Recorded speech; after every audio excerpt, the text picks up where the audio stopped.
उत्तर प्रदेश के उपचुनाव से पहले भारतीय जनता पार्टी में दो फाड़ हो गई है। उत्तर प्रदेश के उपचुनाव से पहले भारतीय जनता पार्टी में सीएम कुर्सी को लेकर हाहाकार मच गया है। और कैसे सीएम कुर्सी को लेकर जो बवाल मचा है, सीएम कुर्सी को लेकर जो हालात दिखाई दे रहे हैं, इस पर आज हम बात करेंगे। और साथ ही ये भी बात करेंगे कि क्या जो समाजवादी पार्टी की तरफ से ये कहा जा रहा है कि उत्तर प्रदेश के मुख्यमंत्री योगी आदित्यनाथ की कुर्सी खतरे में है, उत्तर प्रदेश के उपचुनाव के जो नतीजे आएंगे उसके बाद योगी आदित्यनाथ अपनी सीएम कुर्सी से इस्तीफा देंगे, क्या वो सही है? क्या उन दावों में सच्चाई है? और अगर उन दावों में सच्चाई है तो फिर क्या ये मान लिया जाए कि कुछ वक्त के ही सीएम हैं योगी आदित्यनाथ? और कैसे उत्तर प्रदेश के उपचुनाव से पहले भारतीय जनता पार्टी के अंदर खलबली मची हुई है। उत्तर प्रदेश में भारतीय जनता पार्टी की हालत ठीक नहीं है। और मुख्यमंत्री कौन रहेगा, योगी आदित्यनाथ या केशव प्रसाद मौर्य? इस पर जरूर बात करेंगे, लेकिन सबसे पहले अखिलेश यादव ने कैसे भारतीय जनता पार्टी की हालत पर एक बहुत बड़ा खुलासा किया और साथ ही यह भी बताया कि आज बीजेपी की हालत क्या है। तभी तो उपचुनाव की तारीख को आगे टाल दिया गया। रिपोर्ट देखिए, आपसे बेहतर बीजेपी को कोई नहीं समझ सकता। हमारे पत्रकार साथियों, जब बीजेपी को लगा कि वो हार जाएंगे तो कोई ना कोई तिगड़म करो, कोई ना कोई ऐसा संदेश दो जिसका समाजवादी पार्टी के लोग जवाब ही देते रहे। ये लोग तो परिवारवाद के खिलाफ वाले लोग थे, याद करो आप। जो लोग परिवारवाद के खिलाफ थे आज रिश्तेदारवादी कैसे हो गए, सोचिए आप। जो लोग परिवारवाद के खिलाफ थे वो रिश्तेदारवादी निकले। और मैं आपसे कह रहा हूं, करहेल की जनता न केवल इस चुनाव में बल्कि 27 के चुनाव में जब सरकार बननी है, सरकार के चुनाव में भी ऐसा परिणाम आएगा और ऐतिहासिक परिणाम तेज प्रताप जी के पक्ष में आने जा रहा है। जहां ऐतिहासिक परिणाम समाजवादी पार्टी के पक्ष में होगा, वहीं हार का ऐतिहासिक परिणाम भी भारतीय जनता पार्टी के पक्ष में आएगा। ये भारतीय जनता पार्टी वाले हवा बहुत बनाते हैं। याद कीजिए, लोकसभा के चुनाव में क्या हवा बना रहे थे, और भारतीय जनता पार्टी के लोगों ने इतनी बदतमीजी की थी। आपको याद होगा कितनी बदतमीजी की थी इन्होंने, कितना गलत संदेश देने का काम ऐसे और कोशिश की थी इन्होंने। लेकिन क्या वो कामयाब हो गए थे? नहीं कामयाब हुए थे। और ये सरकार तो वो है जो किसान को खाद नहीं दे पा रही, डीएपी नहीं दे पा रही, महंगे बिजली का बिल दे रहा है। मैं आज भी आपसे कह रहा हूं, इस सरकार के किसी भी जिम्मेदार पदाधिकारी, मंत्री, अधिकारी से पूछो, अगर तुमने बिजली का कारखाना उत्तर प्रदेश में लगाया हो तो बता दिए। जो कुछ बिजली आ रही है, जो कुछ इंफ्रास्ट्रक्चर है, वो उसी समय के देन है। इसी करहेल में बताइए, कट पर 100 एकड़ में मंडी बननी थी। यहाँ का लहसुन, यहाँ का धान, यहाँ का गेहूं, यहाँ की सब्जियां, यहाँ के आलू, ये बड़े बाजार में जा सकता था। यही इलाका है जो कन्नौज कानपुर देहात से शुरू होकर के आगरा तक है। वो इलाका है जहाँ सबसे अच्छा आलू होता है, सिरसागंज आलू। ये आपका ब्लॉक है, सबसे अच्छा आलू होता है, बरनाल। तो बताइए, आलू के लिए आपने क्या व्यवस्था की? कभी खरीदा आलू आपने? क्या कोल्ड स्टोर वालों को सस्ती बिजली देने का इंतजाम किया क्या आपने? तो जिस सरकार ने कोई व्यवस्था न बनाई हो, उसे उम्मीद क्या करोगे आप? ये रिपोर्ट आपने देखी जिसमें विस्तार से हमने अपने दर्शकों को दिखाया। अब बात कर लेते हैं उत्तर प्रदेश का अगला मुख्यमंत्री कौन, योगी आदित्यनाथ या केशव प्रसाद मौर्य? समझिएगा, दरअसल उत्तर प्रदेश के मुख्यमंत्री योगी आदित्यनाथ ने हाल ही में दिल्ली आकर प्रधानमंत्री नरेंद्र मोदी से मुलाकात की। प्रधानमंत्री नरेंद्र मोदी से जो मुलाकात योगी आदित्यनाथ की हुई, उसके बाद यह कहा जा रहा है कि योगी आदित्यनाथ की टेंशन बढ़ गई है, क्योंकि योगी आदित्यनाथ के सर पर जिम्मेदारियां हैं कि उन्हें 9 में से 7 सीटें तो जीतनी ही हैं। 9 की 9 जीत ले वो एक अलग बात है, लेकिन कम से कम 7 सीटें तो निकालनी ही हैं। और अगर ये 7 सीटें नहीं निकाल पाते तो योगी आदित्यनाथ के लिए मुश्किलें खड़ी हो जाएंगी?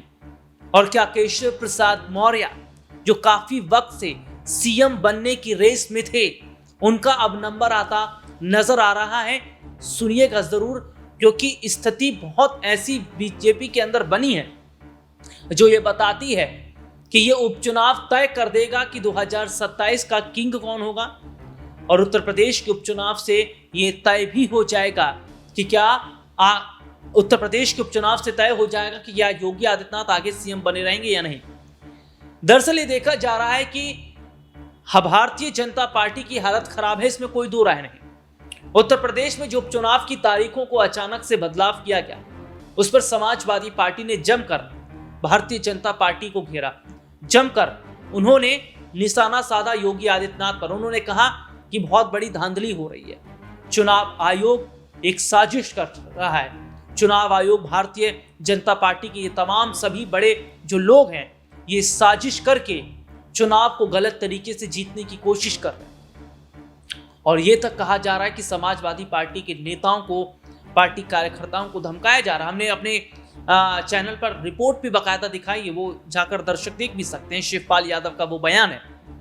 देखिए, सबसे बड़ी बात यह है कि उत्तर प्रदेश के उपचुनाव को अचानक से जो टाला गया, उसमें यह माना जा रहा है कि बीजेपी तैयार नहीं थी और उपचुनाव से पहले बीजेपी को लग गया था कि उपचुनाव उनके हाथ से निकल रहा है, इसलिए उपचुनाव की तारीखों को टाल दिया। इसलिए चुनाव आयोग भी सवाल के घेरे में है।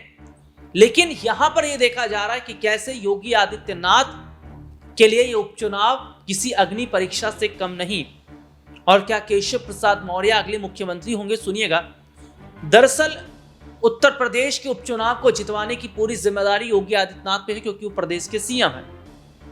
लेकिन जिम्मेदारी उनके ऊपर यह भी है कि ज्यादा से ज्यादा सीटें निकाल ली जाए। 9 सीटों पर चुनाव है, 7 सीटें 8 सीटें निकाल ली जाए।